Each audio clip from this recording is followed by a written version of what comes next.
ଆପଣ କେଉଁଠୁ ଆସିଛନ୍ତି ଆପଣଙ୍କର ନାଁ କ'ଣ କହିବେ? କଟକ ପ୍ରତାପନଗର ଆସିଛୁ ନିରୁପମା ରାଉତ।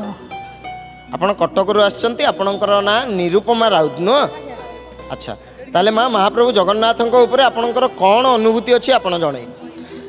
ମୋର 10 ବର୍ଷ ହେଲାଣି 10 ବର୍ଷ ହେଲାଣି ମୋର ଆଣ୍ଠୁ ବଥା ହୁଏ, ମୁଁ ଚାଲିପାରେ ନାହିଁ। ଏମିତି ମେଡ଼ିସିନ ଖାଇବା ଭିତରେ ଏମିତି ଛୋଟେଇକା ଚାଲେ। 2 ମାସ ତଳେ ଏମିତି ବୃନ୍ଦାବତୀକି ପାଣି ଦେବାକୁ ଯାଉଥିଲି, ଆଣ୍ଠୁ ଗୋଟାଏ ପାହାଚ ଓହ୍ଲେଇଛି, ଆଣ୍ଠୁ ଭାଡ଼ୁଙ୍ଗିନି ଫୁଟିଲା, ସେଇଠୁ ଚାଲିପାରିଲି ନାହିଁ। ମୋ ଦିଅର ମୋତେ ଟେକିକି ଘରକୁ ନେଇକରି ଗଲା। ଏମିତି ରାତି ସାରା ଏମିତି କଷ୍ଟ ଭୋଗିଲି। ରାତିରେ ମୋ ସ୍ୱାମୀ ଆସିଲେ ଡ୍ୟୁଟିରୁ, ଆସିଲେ ମୋତେ ସେଠୁ କହିଲେ କାନ୍ଦେ ନା, ତୁ ସେଇ ଜଗନ୍ନାଥଙ୍କୁ ଡାକେ, ସକାଳକୁ ତୁ ଦେଖିବୁ, ତୁ ନିଜେ ଚାଲିପାରିବୁ। ମୁଁ ଭାବିନେଲି ଜଗନ୍ନାଥ ରୂପରେ ଆସିକିରି ମୋ ସ୍ୱାମୀକୁ କଣ୍ଠରେ ବିଜେ ହେଇଛନ୍ତି, ସତରେ ମୁଁ ସକାଳକୁ ଚାଲିପାରିବି।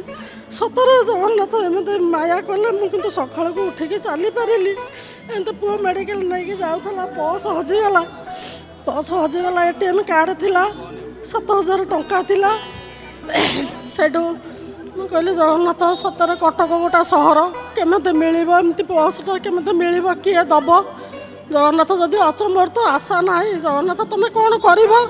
ତାହାର ଦିନକୁ ସକାଳକୁ ମୁଁ ଜଗନ୍ନାଥ ଫଟୋ ଆଗରେ ଥୋଇକି ସବୁବେଳେ ମୁଣ୍ଡିଆ ପଡ଼େ, କାନ୍ଦେ।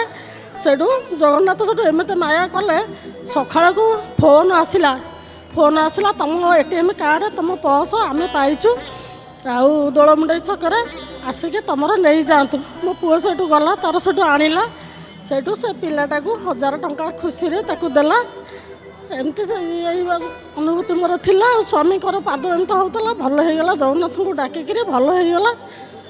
ଆଉ ଗୋଟେ ପାଇଁ ମାନସିକ କରିକି ଯାଉଛି, ଆଉ ଗୋଟେ ସ୍ୱାମୀଙ୍କର ଭଲ ହେଇଯାଉ, ଗୋଟେ ଆବୁଟା ଇଏ ବାହାରିଛି, ଭଲ ହେଇଯାଉ, ମୁଁ ପୁଣି ଆସିକି। ଆଜ୍ଞା ମା ନିଶ୍ଚିତ ଭାବରେ ମହାପ୍ରଭୁ ସदैବ ମହାପ୍ରଭୁଙ୍କ ପାଖରେ ଯେଉଁ ମାନସିକ ଆପଣ କରୁଛନ୍ତି କହୁଛନ୍ତି, ମହାପ୍ରଭୁ ସदैବ ସେ ଭକ୍ତ ବତ୍ସଳ ହରି, ସେ ଭକ୍ତଙ୍କର ଗୁହାରି ଶୁଣିଥାନ୍ତି, ସମସ୍ତଙ୍କର ଇଏ ଶୁଣିଥାନ୍ତି। ତ ମା ଆପଣ ଜୟ ଜଗନ୍ନାଥ ଟିଭି ଦେଖନ୍ତି? ଉଠିଲା ମାତ୍ରକେ, ହେଁସୁରୁ ଉଠିଲା ମାତ୍ରକେ ଆଗ ଟିଭି ଲଗାଇବି, ତାପରେ ମୁଁ ଜଗନ୍ନାଥଙ୍କୁ ମୁଣ୍ଡିଆ ପଡ଼ିବି, ତାପରେ ମୁଁ ପଦାକୁ ଯାଏ। ଆଚ୍ଛା ତାହେଲେ ବନ୍ଧୁ ମାଙ୍କୁ ଆମେ ଧନ୍ୟବାଦ ପ୍ରଦାନ କରିବା।